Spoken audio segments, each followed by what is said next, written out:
켄싱턴 필라델피아의 한 거리가 마약 중독자로 가득 찬 이 모습, 많이들 보셨을 것입니다. 저는 이런 뉴스를 볼 때마다 진짜 마약 문제가 심각할까? 내 주변엔 그런 사람들 없는데. 뉴스에서 불안함을 조장하기 위해 최악의 거리 모습을 보여주고 마약 문제가 심각하다고 일반화시키는 건 아닐까 의심을 하곤 합니다. 이번 영상에서는 요즘 마약 문제가 얼마나 심각한지 각종 데이터를 통해 알아보겠습니다. 놀라운 통계가 많으니 마음의 준비하고 보시길 바랍니다. 일단 이 그래프부터 충격적입니다. 미국 정부에서 가져온 통계인데 지난 10년간 약물 과다 복용으로 인한 사망자가 엄청 늘고 있다는 걸 알 수 있습니다. 특히 2015년부터 갑자기 상승 곡선을 그리고 있습니다. 더욱더 문제인 건 2020년, 2021년 들어 사망자 수가 9만 명, 10만 명으로 급증하고 있다는 점인데요. 이 그래프에 나와 있진 않지만 작년 2022년에도 10만 명 좀 넘게 약물 과다 복용으로 사망했다고 합니다. 사람들이 어떤 마약을 얼마나 많이 하길래 10만 명이 넘는 사람들이 매년 죽는 걸까요?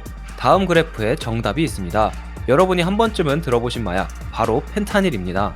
펜타닐로 인한 사망자 수가 2015년부터 갑자기 늘고 있고 2020년, 2021년에는 엄청난 속도로 늘고 있는 거 보이시나요? 충격적인 통계입니다. 하지만 여러분, 이제 시작입니다. 이 그래프를 한번 보시겠습니다. 처방된 오피오이드, 그러니까 의사로부터 처방된 마약 진통제 과다 복용으로 인한 사망자 수 그래프입니다. 이 데이터에서 충격적인 부분은 두 파트가 있습니다. 첫 번째는 2015년을 기점으로 마약 진통제 과다 복용으로 인한 사망자가 엄청 늘었다는 점입니다. 이는 2015년부터 펜타닐 사용으로 인한 사망자가 늘고 있다는 사실과 일맥상통합니다. 펜타닐이 들어간 마약 진통제는 합법적으로 처방받을 수 있는데 이걸 오남용해서 사망한 사람들이 늘었다는 뜻입니다. 더 충격적인 건 두 번째 파트, 바로 2020년, 2021년입니다. 의사로부터 처방된 마약 진통제 과다 복용으로 인한 사망자 수가 전년도에 비해 줄었거나 비슷하네요. 근데 아까 마약 과다 복용으로 인한 사망자 수 그래프 기억나시나요? 2020년, 2021년에 J커브를 그리면서 엄청나게 총 사망자 수가 증가했는데 의사로부터 처방된 마약 진통제 과다 복용으로 인한 사망자는 줄었습니다. 이게 대체 무슨 뜻일까요? 불법으로 마약을 구해서 과다 복용한 사람들의 사망자가 훨씬 늘었다고 볼 수 있습니다. 다시 말해 불법으로 펜타닐을 구하고 그걸 과다 복용해서 죽는 사람들의 수가 엄청나게 늘고 있는 것입니다. 그럼 이 마약은 대체 어디서 어떻게 들어오는 걸까요? 불법으로 미국에 들어오는 펜타닐은 중국으로부터 재료들을 공수해서 멕시코에서 만든 다음 미국으로 밀수입된다는 게 현재 정설입니다. 자, 이제 미국이 중국에게 제재를 가하려고 하고 펜타닐의 원료를 공급하는 중국 회사들을 고발한 게 너무 이해가 되지 않으신가요? 그리고 멕시코에게는 야, 우리 펜타닐 불법 유통을 막기 위해 좀 더 자원을 투입하자 라고 제안을 했지만 멕시코에선 별 반응을 보이지 않았습니다. 그 와중에 멕시코에서 미국 애리조나로 들어오는 트럭에서 불법으로 운송되는 펜타닐이 발견되어 미국 국경보호국에서 압수를 했다는 기사가 최근에 나왔고 상황은 심각합니다. 펜타닐은 사실 1950년대, 1960년대에 만들어진 진통제용 약물인데 왜 요즘에서야 이렇게 문제가 심해지고 있는 걸까요? 그 이유는 좀 아이러니한데요. 나라에서 마약 단속을 강화하고 있는데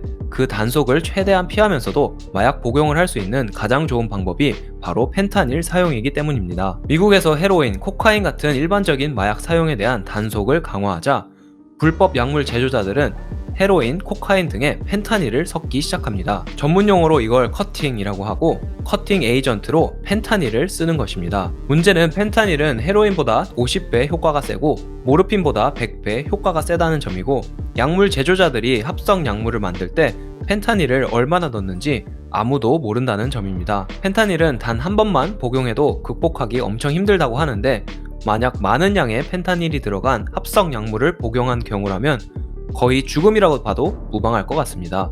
실제로 이 그래프의 노란 선을 보시면 헤로인과 펜타닐 같이 합성 마약을 함께 복용한 사람들의 사망자 수가 2015년부터 급격히 느는 걸 볼 수 있습니다. 펜타닐은 단위 질량당 효과가 기존 마약들보다 50배, 100배 이상 센데 어디에 얼마나 들어가는지 알 방법도 없고 약물 복용자들도 이 사실을 모르고 약물을 복용하고 있으니 이래서 펜타닐 복용 관련 사망자 수가 최근 급격하게 늘고 있는 것 같습니다. 한 가지 더 슬픈 소식이 있습니다. 2020년, 2021년 마약 과다 복용으로 인한 사망자 수를 연령별로 비교한 그래프인데요. 10대, 20대, 30대, 심지어 50대, 60대까지 마약 과다 복용으로 인한 사망자 수가 늘고 있는 걸 볼 수 있습니다. 2021년 미국에서는 12세 이상의 인구 중 약 6,120만 명, 무려 전체 인구의 21.9%가 불법 마약을 사용했다고 합니다. 대한민국의 총 인구보다 더 많은 사람들이 불법 마약을 사용한 것입니다. 특히 저는 10대, 20대들의 마약 복용량이 증가하고 있는 게 참 안타깝습니다. 이 그래프를 보시면 마약 과다 복용으로 인한 15세에서 24세의 사망률 역시 2015년 이후 증가하고 있는 걸 볼 수 있습니다. 저 나이에 벌써 코카인, 헤로인, 펜타닐 등을 복용한다니 학생들 개개인들에게도 참 안타까운 상황이고 나라 전체를 봐도 심각한 문제입니다.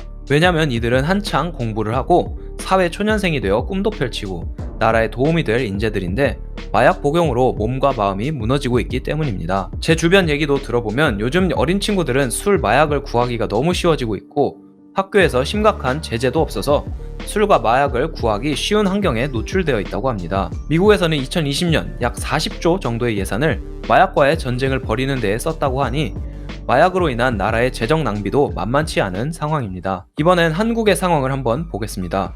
2023년 8월과 2022년 8월의 단속 현황을 비교하는 자료입니다.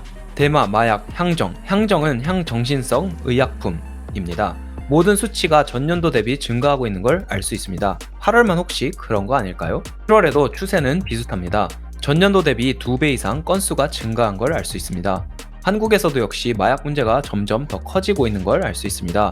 이런 식으로 작년 대비 올해 마약 관련 범죄가 훨씬 많이 늘어나고 있습니다. 2022년에는 역대 최다인 18,395명의 마약 범죄자가 적발되었으며 이는 2021년에 적발된 16,153명에 비해 13.9% 증가했습니다. 2023년에는 2022년의 기록을 깰 것으로 예상합니다. 그리고 10대들의 마약 범죄자 수가 4년 사이 3배나 증가했다고 하니 우리나라도 마약 문제가 점점 더 심해지고 있습니다. 마약 문제는 여러모로 참 해결하기 어려운 것 같습니다. 이걸 가만두자니 점점 마약이 여기저기 퍼질 것 같고 빡세게 단속을 하면 단속을 피해 펜타닐같이 적은 양으로도 사람을 파멸로 몰고 가는 강한 마약이 더 퍼질 것 같습니다. 문제는 한번 마약을 하면 끊기 어려운 경우가 대부분이고 한번 시작을 하면 더 강한 마약을 찾을 확률이 높기 때문에 한번 시작을 하면 파멸로 갈 확률이 기하급수적으로 높아질 것 같습니다. 1980년대 스위스가 그랬던 것처럼 약물 사용자들을 적극적으로 지원하고 치료를 도와주는 프로그램을 도입해야 될 것 같고 1990년대 미국이 남아메리카에서 들어오는 마약을 강하게 단속했던 것처럼 단속, 처벌의 강도를 높여야 할 것 같습니다. 여러분의 생각은 어떠신가요? 오늘도 끝까지 시청해주셔서 감사하고 다음에 또 재밌는 에피소드로 찾아뵙겠습니다. 감사합니다.